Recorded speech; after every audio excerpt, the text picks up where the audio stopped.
What's going on, everybody? Welcome back to another page of the playbook. This is Nate coming at you guys with another off-season grade. This time, it's going to be for the Buffalo Bills. Bills fans, sup?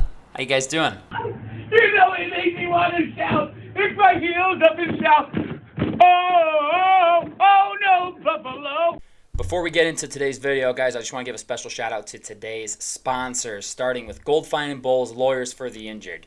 Personal injury, workers' compensation, those are their two things, but any sort of legal advice, they're the people to call. Give them a phone call, 309-673-5144. Tell them we sent you, okay? And I'd also like to shout out SeatGeek for sponsoring today's video as well. Use promo code PlaybookSports on their website to get $20 off your first purchase of $30 or more. Let's get back to the video. Up and down season for Buffalo last year, right? Started hot. Once again, the September champs, as they are every single year. They always start out so aggressive, like, holy crap, this Bills team's unbelievable. You know, 2 years ago when they started out 2-0 and both games they dominated the Rams on opening night, looked unstoppable the next week, and then before losing to Miami, but still, they just looked unbelievable. They always look so good in September. So good in September. Hit kind of a midseason lull, kind of fell off just a little bit, but then fired Ken Dorsey as OC. Got hot towards the end of the year, ultimately lost at home to Kansas City, letting Patrick Mahomes once again get the better of him.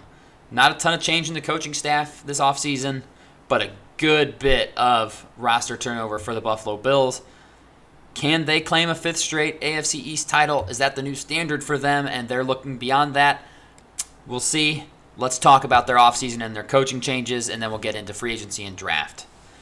No new coaches hired this offseason, really, that matter a whole lot. They mid-season fired Ken Dorsey, and then his replacement was Joe Brady. Looks like they're going to keep that same exact setup, and McDermott will obviously be calling the defensive side of the ball. So really not a ton of coaching changes, which you like to see.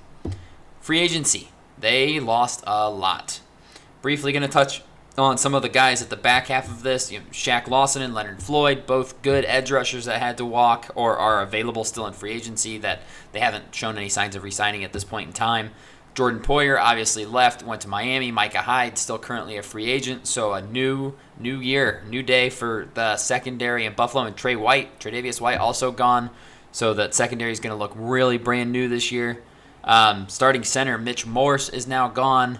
And then they lost receiver 1 and receiver 2.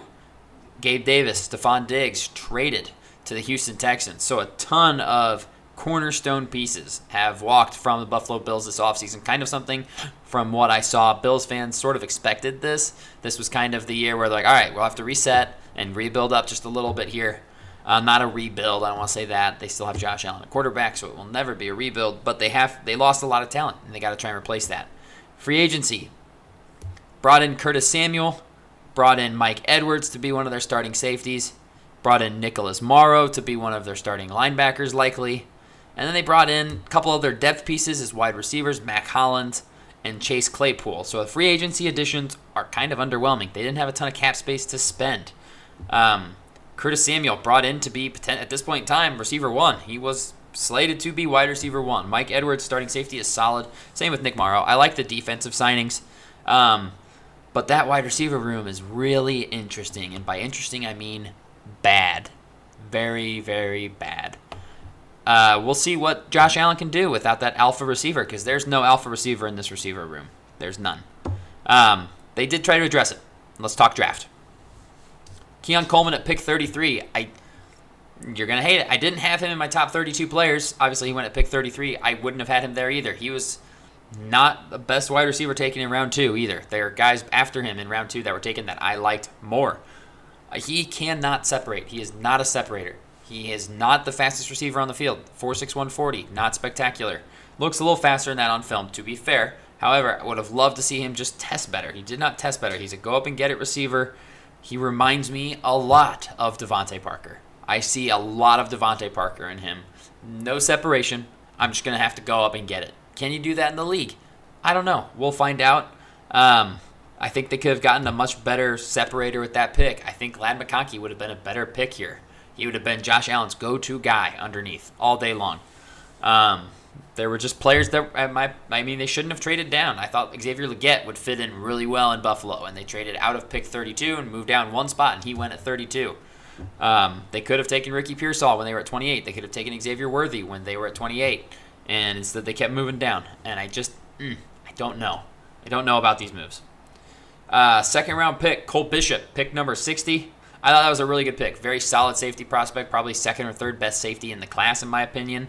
We're going to see how good he is right away. I don't think they have him listed as a starter on the depth chart just yet. They've got Taylor Rapp and Mike Edwards ahead of him. I think we're going to see a lot of Cole Bishop early on. I do like him a lot. I also like Dwayne Carter more than most. I was high on Dwayne Carter out of Duke, defensive tackle. High character. He'll be a leader in the locker room early on in his career. I also think he's got a really high motor, good rotational defensive tackle. He'll be behind Ed Oliver and Daquan Jones, but he will get plenty of reps. And again, just a guy that you can send out there and you know he's going to give 100% every single time. I really like Dwayne Carter. Their fifth round pick, Cedric Van Pran, center out of Georgia. I thought that was a smart pick. I don't know if he's going to be ready to go year one. Again, fifth round pick. Shouldn't expect it, but I do think down the line he could be a starting center for them. Losing Mitch Morse, they had to replace him. I'm a fan of Van Pran. So we'll see how he does going forward, but I thought that was a smart pick. So overall with this draft class, they had a bunch of other later picks in this class that are just kind of filling out the roster and depth pieces. None of them really struck me as impact players, at least at this point. Honestly, I didn't love the Bills draft. I'm sorry, Bills. I know you guys are going to think it's a little biased because I'm a Dolphins fan, but I like the Jets draft just fine. I thought the Patriots did okay. And I'll get more into them, obviously, down the road. But I did not like the Bills draft overall. I thought it was okay. I think they got one immediate impact player. I don't see Keon Coleman going over 1,000 yards this year. I just don't see it. I don't see him getting more than a handful of touchdowns. 5, maybe. I think Cole Bishop's their only immediate impact player who really might not even see the field straight away because they've not listed him as a starting safety. It's Rapp and it's Edwards. Those are the two starting safeties right now. So based on the film I watched, like I said, I cannot get behind the Keon Coleman pick. Maybe I'm wrong, which is totally possible, right? Totally possible. But I don't know. Didn't love the Bills draft. Overall, I'm giving them a C for the draft because they filled out the depth. They attacked positions of need, right? They obviously needed a safety and they obviously needed a receiver. Just the prospects they went with were not the top guys at that position for me. And they also don't really project to play a lot year one. So it's hard to give them high marks when you don't get a ton of impact players. Overall, this offseason, I look at the Bills roster and I don't see an area where I think that they got better, truthfully. I know Bills fans are doing their very best to cope with the loss of Stephon Diggs, who's been one of the Bills' favorite players for years. And Gabe Davis, who is kind of a boomer bust guy. I don't love Gabe Davis. I don't consider it a huge loss, but he was receiver too. But there's no question that their receiver room is probably one of the least talented wide receiver rooms in the entire NFL. I'm sure you can name others that at least compete for that title, but this isn't great. I mean, it's a bunch of number 2, number 3 wide receivers, and someone's going to have to be a number 1. I guess if you're if you're a fantasy football person, Dalton Kincaid should be a lock for one of the first 5 or 6 tight ends taken. A lock, because he's going to get a ton of targets. I just don't see an alpha on this team. They're in a tough division, and they're in the AFC, and it is so stacked. And you cannot afford to fall behind and not take a step forward when all of the other good teams in the AFC all had solid drafts. They really did solid drafts in offseason in the AFC, which just continues to be more and more loaded. Overall, for this offseason, when you're chasing the Kansas City Chiefs and the Baltimore Ravens, you cannot afford to take a step down in talent. And that's what the Bills did. They took a step down in talent.